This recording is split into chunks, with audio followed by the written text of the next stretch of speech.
Well, I appreciate all the good things you said. I was wondering if I was going to be able to get up here for a while. If you'd have kept on, it sounded mighty good to me. But before you said anything else, I'm just a drunk that found a way to stay sober, really and truly. But it's good to be here and celebrate this occasion, this tonight, group anniversary plus some birthdays. And there's some people in this room that heard me sparrow for years. And people that I have a lot of respect for, and it's just good to be here and be among you, and it's good to be a member of Alcoholics Anonymous. By God's grace, and because this program worked for me, and through the help of a lot of people in Alcoholics Anonymous, and through the help of some good sponsors, and through the love of two women in my life, my first wife and my present wife, I haven't found it necessary to take a drink since I came to Alcoholics Anonymous. And I was just thinking about sobriety dates. You know, when we came in, you didn't talk about sobriety dates. But where I came in Alcoholics Anonymous, they talked about sobriety dates. My sobriety date is September the 12th, 1957. Now, the first discussion meeting I ever went to in Alcoholics Anonymous in Roanoke, Virginia, in the old central group, the second night in AA. And they had a discussion meeting. They had a 14 or 15 wicker chairs sitting in a circle. And people were talking about the problems they had, or some topic that they had to want to discuss. And I was no different from anybody else that goes to our first discussion meeting. I began to wonder what I was going to say when it got to me. And it finally got to me. And the man sitting next to me, although I didn't know it, he was to become my first sponsor. He spoke up and told me what to say. He says, give your name and sobriety dates. That's all you are qualified to do. And later on, he explained to me in detail what that meant, really. And they had a saying in the old central group that if you remember that group and you got behind the podium, if you didn't get your sobriety date, you usually didn't have one. Because Roanoke was a railroad center, a lot of people traveling through, and we get a lot of visitors there, and somebody gets to the point and says, I've been around AA 25 years. And somebody in the group said, how long have you been sober? Dealing a little bit with that sobriety. And I was sitting here thinking tonight about Tom and Wallace and a few more about this deal, they call us old timers. Well, as far as I'm concerned, the old timers were the ones that were here when I got here. Because when I came into Alcoholics Anonymous, if a man had 20 years of sobriety, he was an old timer. And they are the ones that saved my life, the old timers in Alcoholics Anonymous. And I hope to tell you a little about it later. Look, we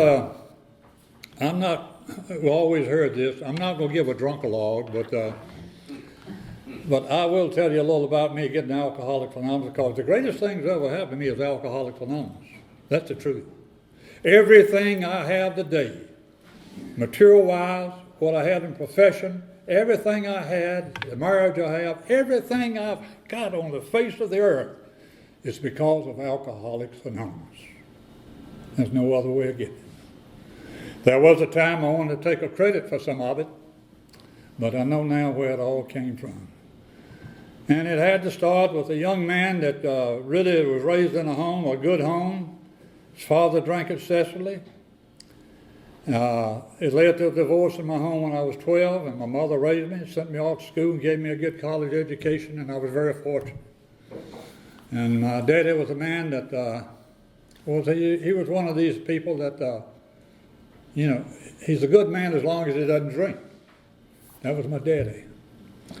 As a matter of fact, he died under the influence of alcohol when he was killed in an automobile accident. And I've always thought, and my dad, I didn't know what my dad's problem. I didn't know anything about alcoholism until I got in AA. And I look back now, and from what I know, I wish my father had got to Alcoholics Anonymous. He'd have made a good member. He loved people. He loved to tell stories. He liked to exaggerate like some of us do. And just a good storyteller, and he was always happy. He didn't have that privilege. But When I went off to college as well, I came in contact with booze the first time. It's when fellows came back from World War II on a GI Bill, a lot older than I, and I was around that environment. If you're in an environment and you stay in it long enough, you'll become a part of it. And that's what happened to me. I was around the big boys that drank, and I decided I wanted to do what they were doing. I worked at it. I didn't want to become an alcoholic. We say we work at becoming an alcoholic. But I didn't have a lot of problem drinking in the beginning, but I drank through school and didn't know what a hangover was and never got into serious trouble. And then because of my basketball ability, I studied engineering in college, and because of my basketball ability, I was off the job coaching high school basketball down not too far from Raleigh in 1949. And I was a young man. I had some players playing for me that were older than I was. But I was moved up in the upstate. I made a lot of progress in coaching, went to bigger schools, and the bigger the school, the more trouble I got into on account of my drinking, although I didn't know it at that time. And it got to the point that my drinking got to the point that I was causing problems in the school district that the principal talked to me about, which I denied. And I began to, we say alcohol is cunning, baffling, and powerful. And the alcoholic is cunning and baffling. And that's the way I was. And, after a period of time, this principal talked to me about my drinking. I denied it. We want to get people off our back and divert their attention. So I decided I would. It was a local girl I dated 1 week. And after a 2-week courtship, I asked her to marry me. Well, I got a lot of attention when I did that. And it was a marriage that was a mess, alcoholic mess. I caused the whole thing, and I've often wondered and looked back now how many people I hurt when I was drinking. They really didn't know how sick I was. And my family, they didn't know how sick I was. But I got into a lot of trouble. My second year coaching job, I'd been there 5 years, and the drinking got out of hand because I was going to school in the mornings under the influence of alcohol and trying to teach school. And, nobody smells it, we think. And I was drinking vodka. Leaves you breathless, good stuff. But I was finally asked to leave this school. I got in a lot of trouble on the girls' basketball team. What happened? It wasn't so funny then. I'd been coaching the boys, and the fellow who was coaching the girls had to go in service. They asked me to take over the girls' team in the middle of the year. And now you got to understand something. I was going to these ball games a little bit under the influence. I was loose, you know what I mean, moving good, not drunk, but very, flexible. And I had, just before the tip-off of these girls, I'd been in on the habit of hitting the boys on the rear, give them pep. Well, I started hitting the girls on the rear in the huddle there, and some parents come down out of the stands. I didn't know what the hell had happened, but I found out. And it embarrassed a lot of people. It embarrassed me later. But I found out what I'd really done the next morning when the school board met. And that was the beginning of me leaving this particular school. And then I moved further east. I've always said in this state, you keep going east, there's nowhere to go. And that's finally what happened to me. And I was later hired at another school. I was living in Rocky Mount at this time. This wife I'd had enough. And I was employed at another school over in Edgecombe County. I had to live in Rocky Mount and drive to school every day. And I had to get up 4 or 5 o'clock in the morning to drink enough to stop shaking so I could, get ready to go to school and do what I had to do. And get to school, and the shakes would come back about 12. I knew what would happen. I'd have some hit in the gymnasium or in the automobile and get enough to stop the shakes, to get in the car, to go back to Rocky Mount and do the same thing over again. And this went on for about 6 months, off and on. And then one day, at this particular school, the principal stopped me in the hall early in the morning and said, "Dave, we don't need you anymore." He asked me for my keys. And it's unusual. We didn't go in a room and talk about it. We didn't have a conference. I didn't cry, and that's unusual at that time. And he said, "We don't need you anymore." And as I look back now,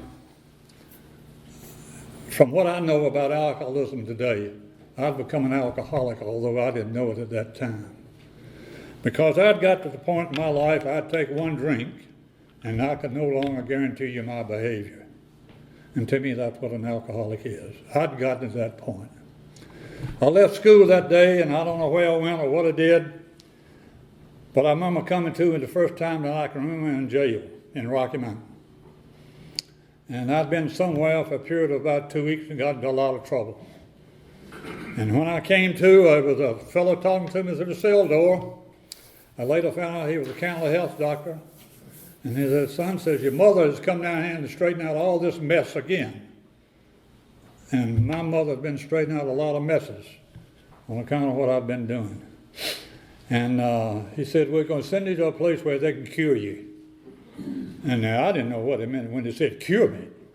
Now, prior to this, my mother, at my home doctor at home, because of my nervous condition, had recommended send me to a place for my nerves. Now, when I came along, there was no such thing as treatment centers. There were drying out places.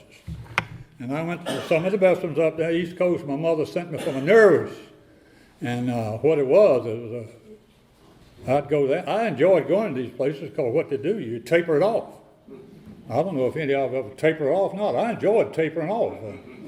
I was usually in worse shape when I got back home than when I went. Now, but this time, that's what I thought maybe I was going for the cure. And it wasn't that at all. Where I went for the cure was Dix Hill State Insane Asylum in Raleigh at that time. I've always said I too found my thrill on Dix Hill. That's where I went for the cure. And I'll never want to forget my first trip to Dix Hill as long as I live. Well, I got there and they put me in the inebriate ward. I didn't know what it meant, but it sounded academic to me. And I adjusted that environment after a period of time. People in that ward, we chased squirrels. They would run up and down the walls, under the tables, the beds, and so we chased squirrels. And so I've always said, if you're in Rome, you do as the Romans do. Well, I started chasing them too, and never got any. Come close a couple of times, but and I'd been in that ward about, I don't know what period of time, 2 or 3 weeks, and then they put me down in what they call Skid Row in the old Edson building over the State Insane Asylum, and gave me the cure at that time in alcoholism in the state of North Carolina. They locked me up in a cell, a padded cell, took clothes away from me and let me have them running fits. And I had no running fits. A few days later, they came and got me, and by some strange coincidence, they put me back upstairs with the rest of the roomies. And that's when I came to the realization that where I was and what am I doing here? There was nobody there my age. Nobody my age. I was between 27 and 28 years old. And the men were a lot older. One night they were playing poker. They had using matchsticks for chips. And as they were playing cards, they began to discuss the reason they were there. And one man spoke up and says, "I'm here because my wife wanted to get rid of me."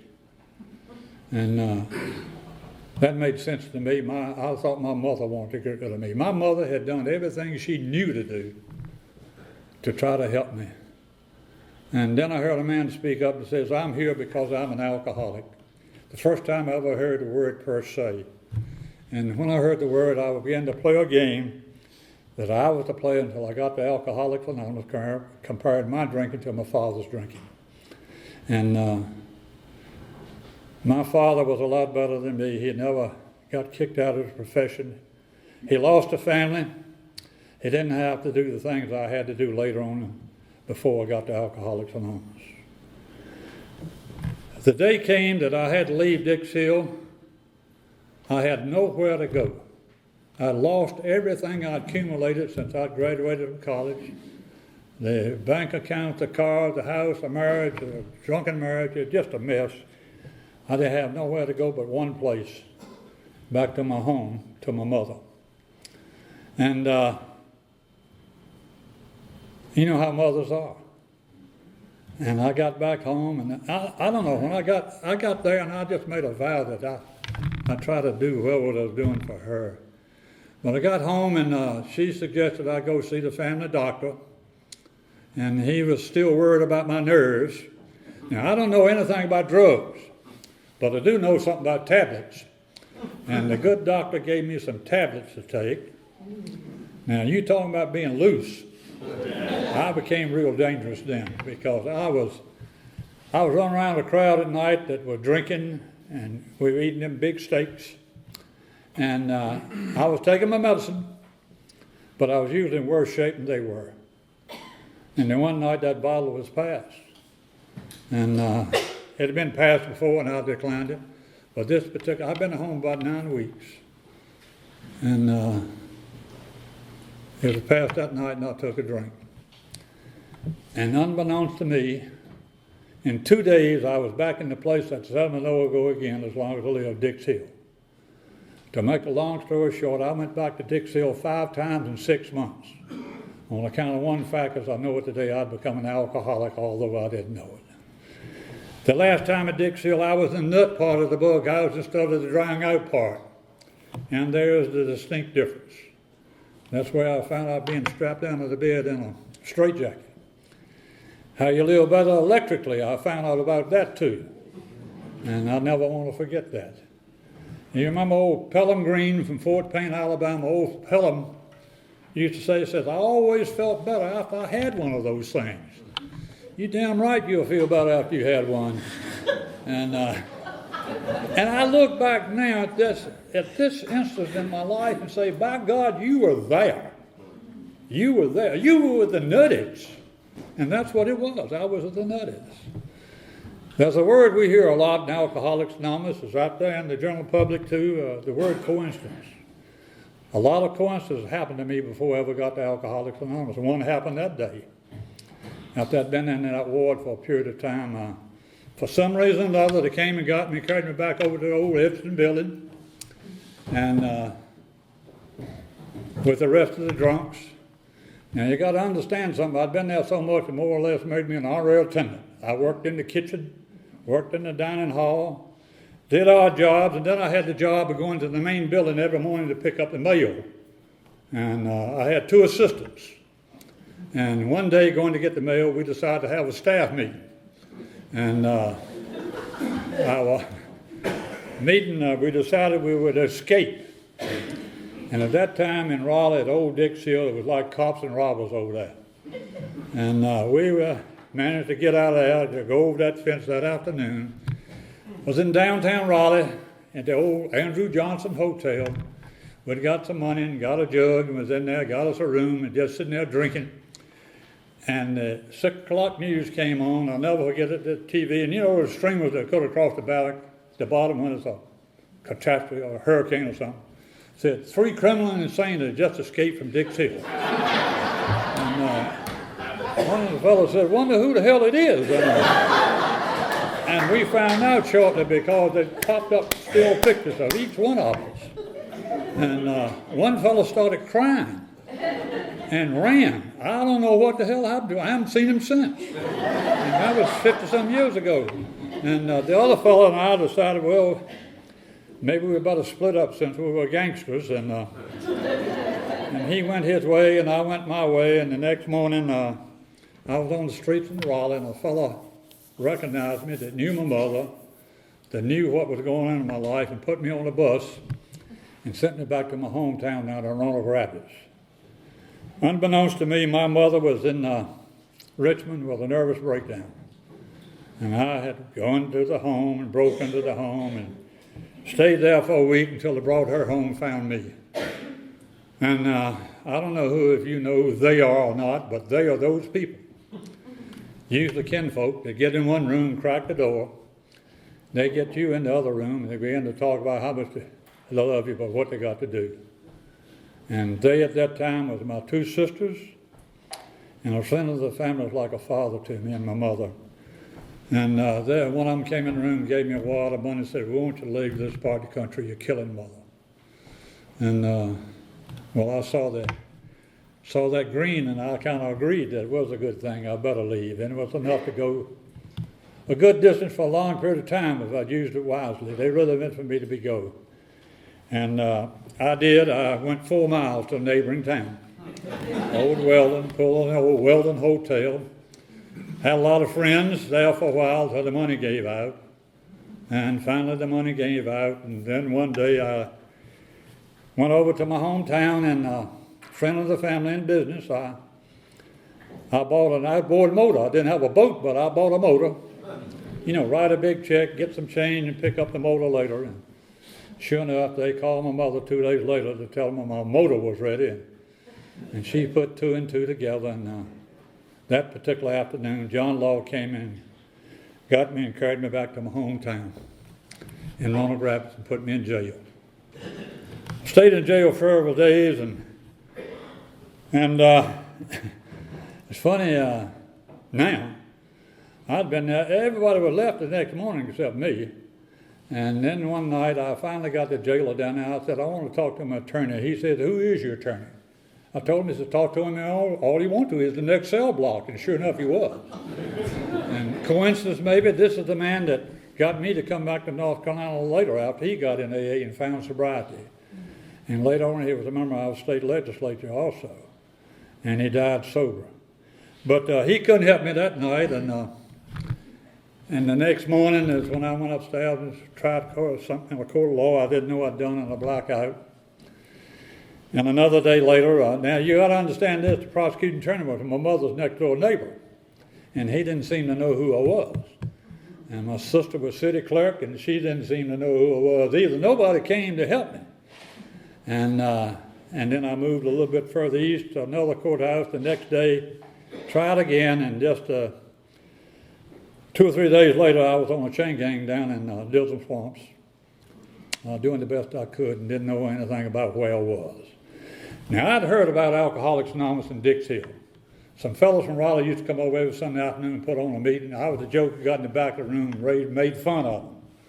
But I drank the coffee and ate the donuts.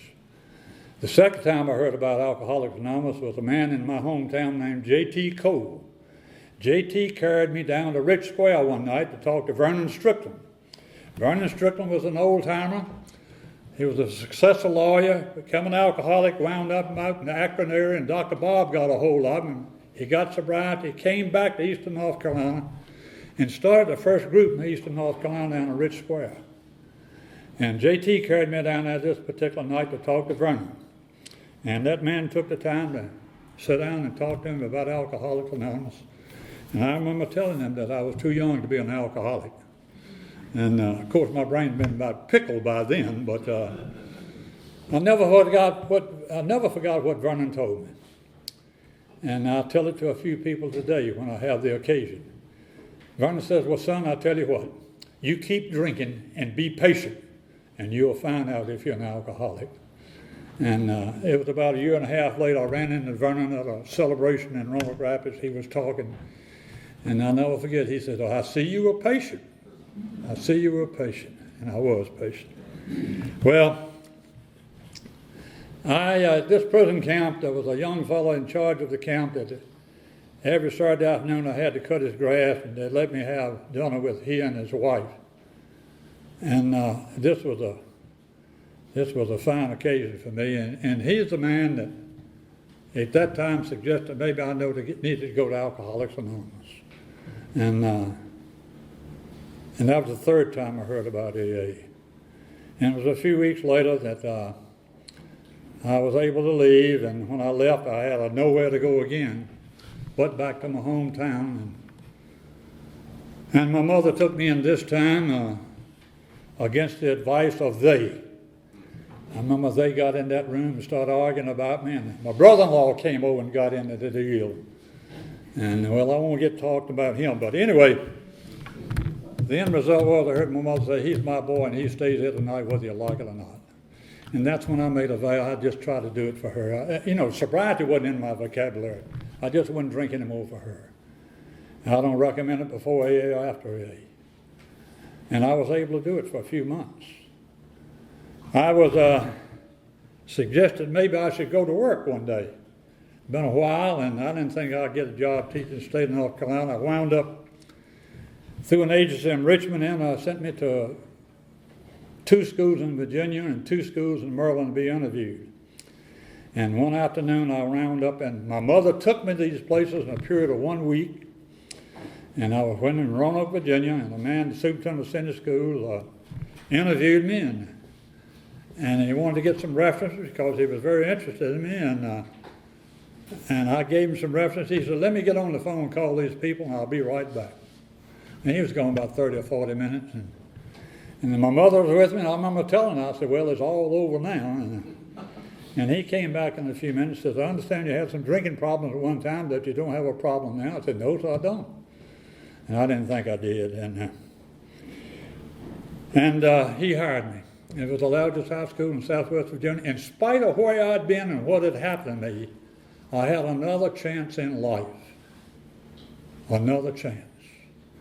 And I had to go back to Roanoke Rapids. My mother financed the whole thing. I had a place to go and live when I got back to Roanoke a few days later, and I had to go back by bus, change buses in Richmond. I had a little layover, and I decided I had one drink. But this is the drink that got me to Alcoholics Anonymous. That's the only drunk I really like to talk about. That's the one that got me here. And it lasted for about 24 days, so I'm told. I lost the job, and within 1 week, I got back to the morning drink in 5 days, and it all just fell apart. And in spite of everything that happened to me. Midway this drunk, my mother got in touch with me. I'd been staying at a big hotel on the hill. I didn't go where I was supposed to go. Started writing checks already. And my mother got in touch with me on the phone and gave me the greatest gift I've ever been given since I was born. And that's when she kicked me out of a life. And I knew she meant it. And that's what happened.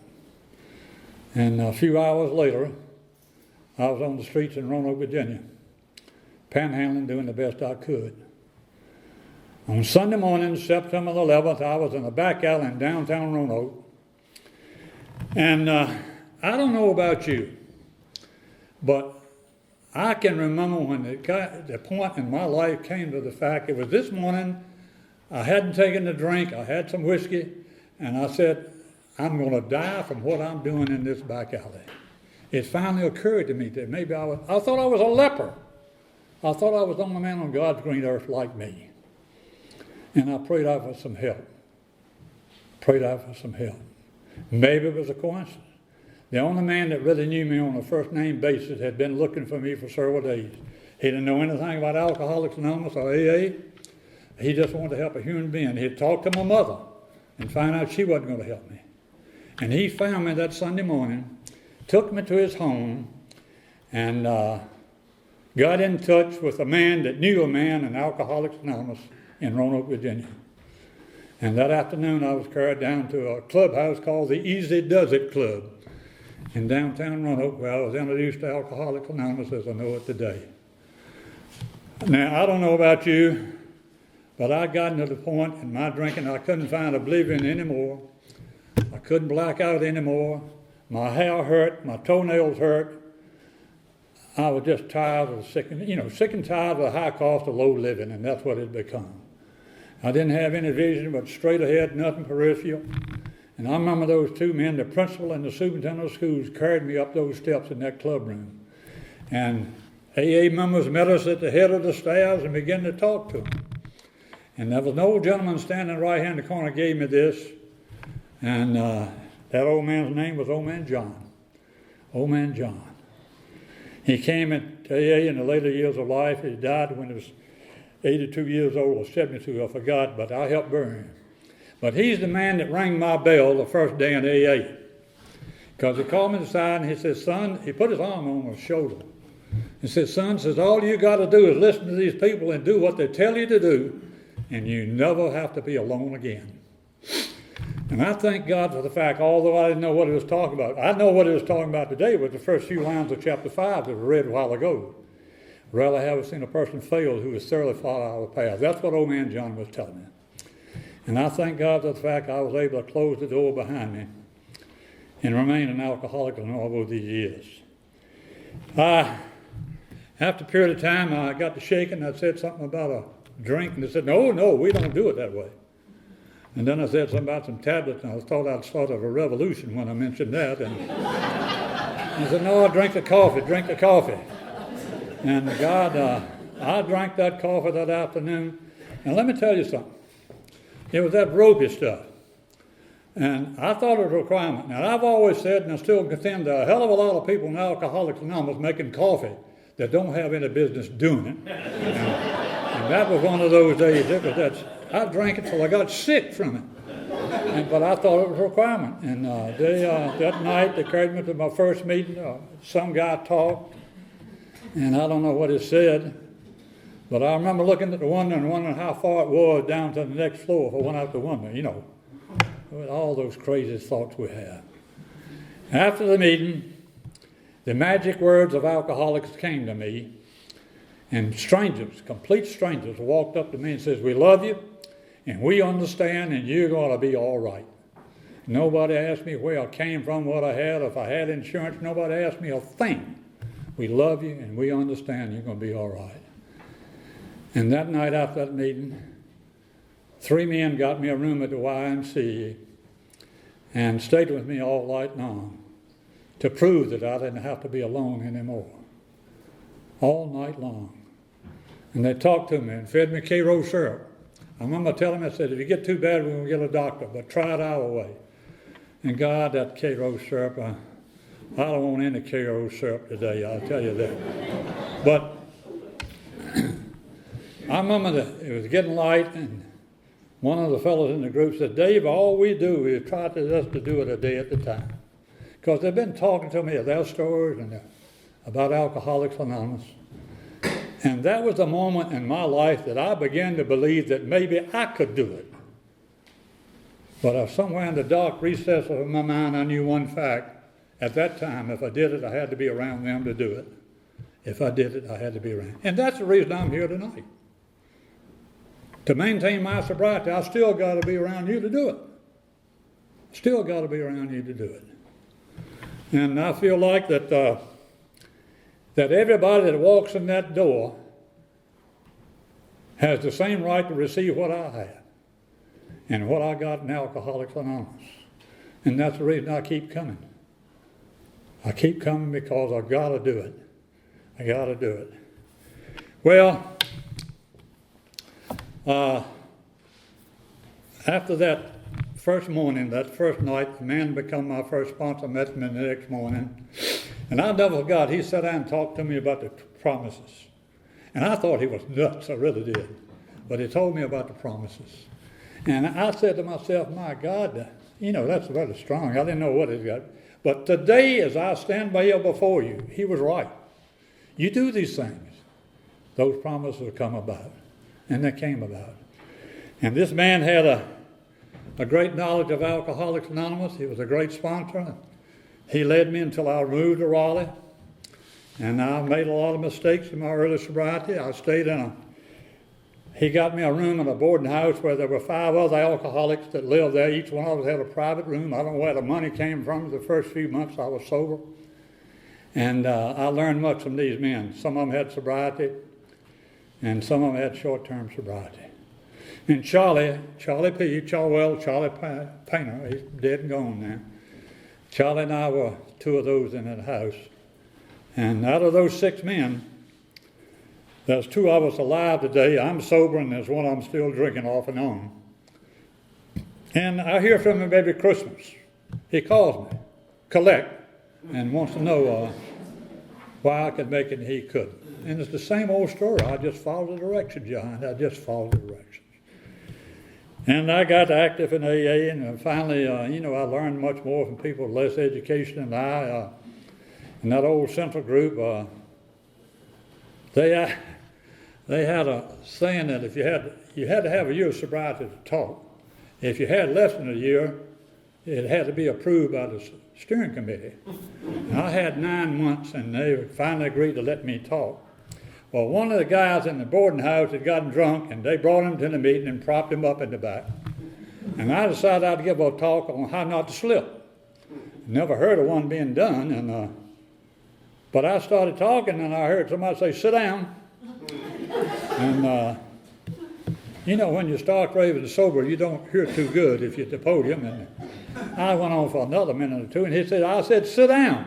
It was my sponsor. And I was about ready to keep on going. He came to the front of the room, grabbed me by the arm, and took me down the center aisle. Everybody's eyes big.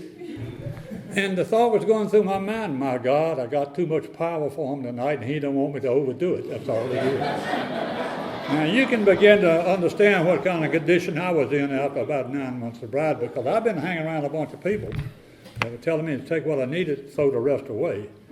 And I just about went away with them. I really did. And then one night, that group had a meeting room in the back. They called it a conference room. I called it an inventory room. Those old timers would call you and say, "Sit down, we're going to take inventory." And they would.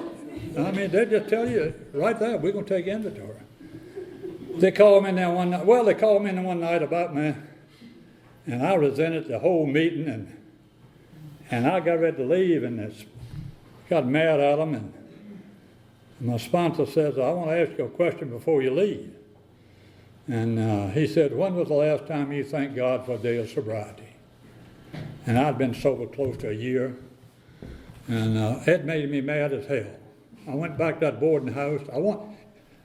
You've been through sponsorship. You want to hit him once in a while. You want to do something to him. And I wanted to do something to him, and so I went back to the boarding house, got pencil and paper, and I decided I would resign from Alcoholics Anonymous. A written resignation.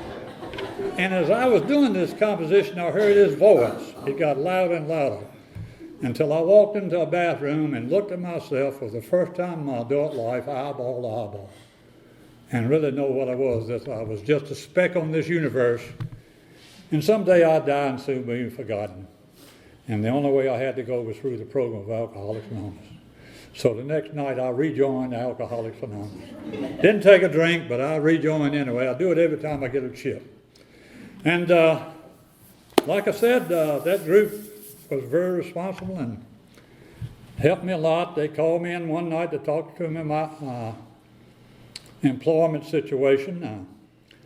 There was a doctor, a lawyer, a registered nurse, my sponsor, and Red. And Red had a third-grade education.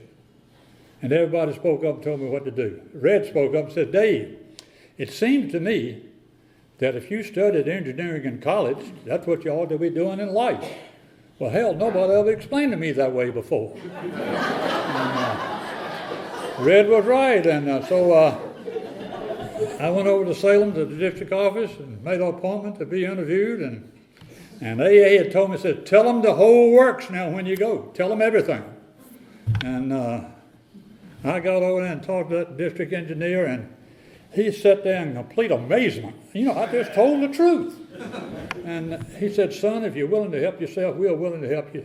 This was 2 weeks before Christmas in '57. I'd just been sober about 2 months. And he said, "When can you go to work?" I said, "It'll be about the 1st of February. I got a lot of business." I was scared to death. It'll be about the 1st of February. And he said, "Well," said, "you come back the 1st of February and we'll put to work." Went out to call. Red and the woman who was to become my first wife in AA was Sue. Some of you knew her. And they were waiting for me and said, "Did you get the job?" "Yeah." "When do you go to work?" I told them what happened. They carried my butt back in that afternoon and went to work that afternoon. Right there. And in '59, I moved to Raleigh because to get out of that mess that was in that marriage. I had to come back to my home state to get a divorce. Came to Raleigh to stay a few months, but I've been there ever since. I've been in Raleigh 55 years now. And before I left there, my first sponsor made arrangements for a man to take me over when I got to Raleigh. Some of you knew him, Tom Burrell, one of the early members of one of the first 100 members of Alcoholics Anonymous.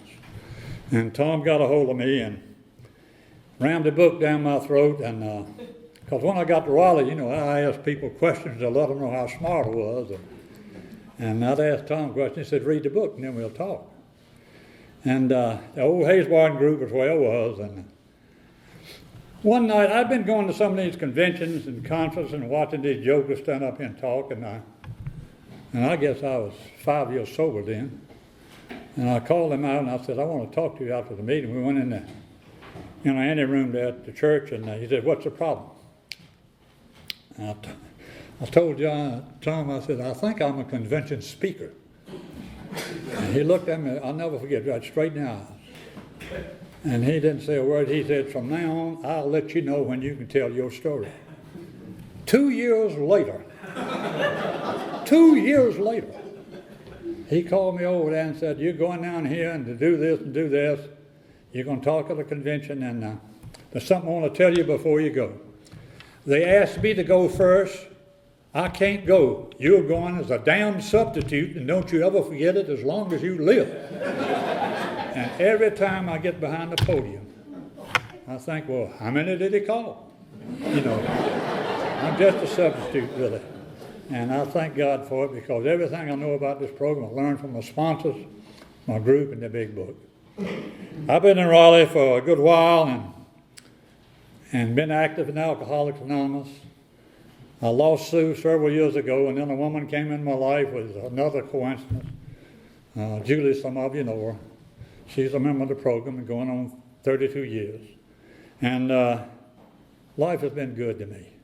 Life has been very good to me. One of the great things that my mother lived to see me sober 32 years before she died. And she couldn't understand in the very beginning how I could do this for a bunch of strangers, and I couldn't do it for her.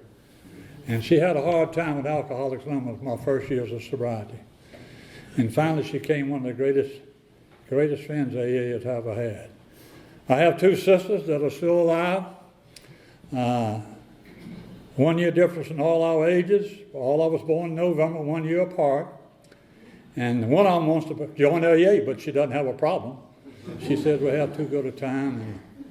And the other sister's having some problem with dementia. But I look around now. I was noticing my group the other night, the young people that come in Alcoholics Anonymous, how fortunate they are to find out what the problem is and what they want to do about it. And I thank God for the fact I found it when I did. I thank God for the fact I was around those people that helped us. They gave us the foundation of where you're meeting tonight. It wasn't always this way, meeting in a church. No. And those early pioneers of Alcoholics Anonymous are the ones that did it. I was privileged enough to have a man that replaced Dr. Bob on the old trustee, Alcoholic Foundation. Tom replaced Dr. Bob. And I was fortunate enough to be around him in my early sobriety and go with him to places where he talked. And I got to meet some of these people throughout the country. And that was great. But the thing I want to remember is the people around me in my home group. Now, this is God-given sobriety as far as that I've received. In spite of this given sobriety, I know that I still have to try to work these. When I came to you, I told us I was willing to go in the length to get this program.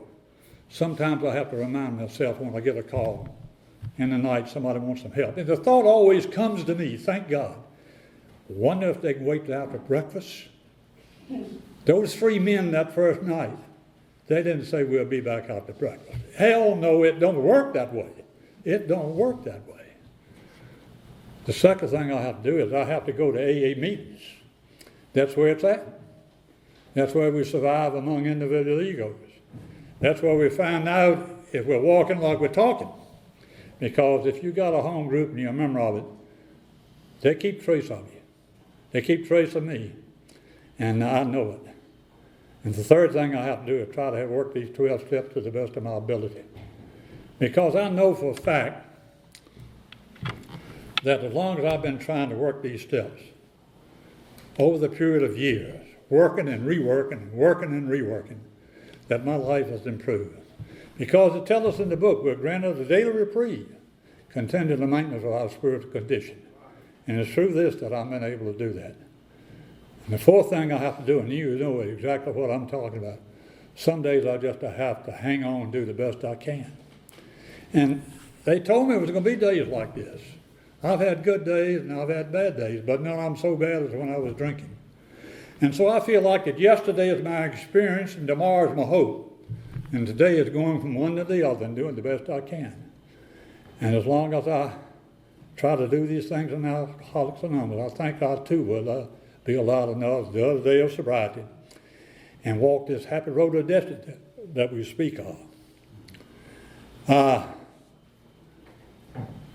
I'm very grateful to Alcoholics Anonymous. I'm grateful to the people that have helped me over the years and still continue to help me. And like I said in the beginning, the greatest thing that's ever happened to me is Alcoholics Anonymous. The longer I stay sober, the greater it becomes. There's a few lines in the book. I led people to believe they were my lines at one time, then I had to fess up and tell the truth. But it tells my story and probably yours, and it's very powerful. And it goes something like this, and I'd like to close with it. Because it says yesterday,